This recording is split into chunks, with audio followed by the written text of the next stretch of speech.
హిందూ ధార్మిక సంప్రదాయాలలో అమావాస్యకు ఒక ప్రత్యేక స్థానం ఉంది.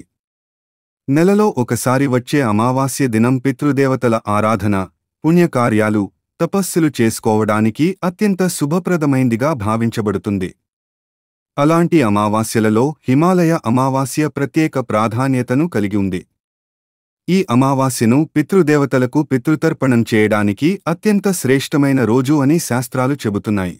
పితృదేవతల ఆశీస్సులు లేకుండా ఎటువంటి కార్యం విజయవంతం కాదు అని విశ్వాసం.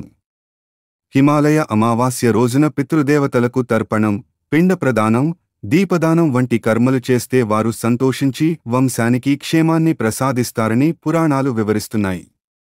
ముఖ్యంగా గయా, వారణాసి, సాంగమం, హరిద్వార్ వంటి తీర్థక్షేత్రాలలో తర్పణం చేస్తే మరింత పుణ్యం లభిస్తుందని నమ్మకం. ఈ అమావాస్య రోజున నదుల్లో స్నానం చేసి, ఆచమనములు చేసి, పితృదేవతలకు నీరు, పిండాలు సమర్పించడం ద్వారా పితృరుణం తీరుతుందని భావిస్తారు. అలాగే దీన్ని పితృకార్యాలకు ద్వారదినం అని కూడా అంటారు.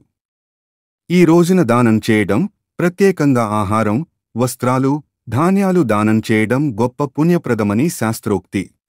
హిమాలయ అమావాస్య రోజున భగవంతునికి ప్రార్థనలు చేయడం, ప్రత్యేకంగా శివారాధన, విష్ణుపూజ, తులసి పూజలు చేయడం అత్యంత శ్రేయస్కరం. ఎందుకంటే శివుడు పితృదేవతలకు ప్రధాన దైవంగా, విష్ణువు రక్షకుడిగా భావించబడతారు. ఈ పూజల ద్వారా కుటుంబంలో సుఖశాంతులు నెలకొంటాయని నమ్మకం. అలాగే ఈ అమావాస్య రోజున దీపదానం చేయడం విశేషమైన పుణ్యఫలాన్ని ఇస్తుంది. నదీ తీరంలో లేదా ఆలయ ప్రాంగణంలో నువ్వుల నూనెతో దీపాలు వెలిగించి పితృదేవతలకు అర్పిస్తే వారు అంధకారాన్ని తొలగించి కులానికి జ్యోతి, శ్రేయస్సు ప్రసాదిస్తారని విశ్వాసం.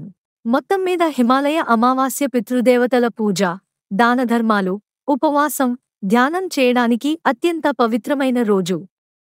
ఈ రోజున మనం మన పూర్వీకులను స్మరించి వారి ఆశీర్వాదాలను పొందుతూ జీవనంలో సుఖశాంతులను సాధించవచ్చు.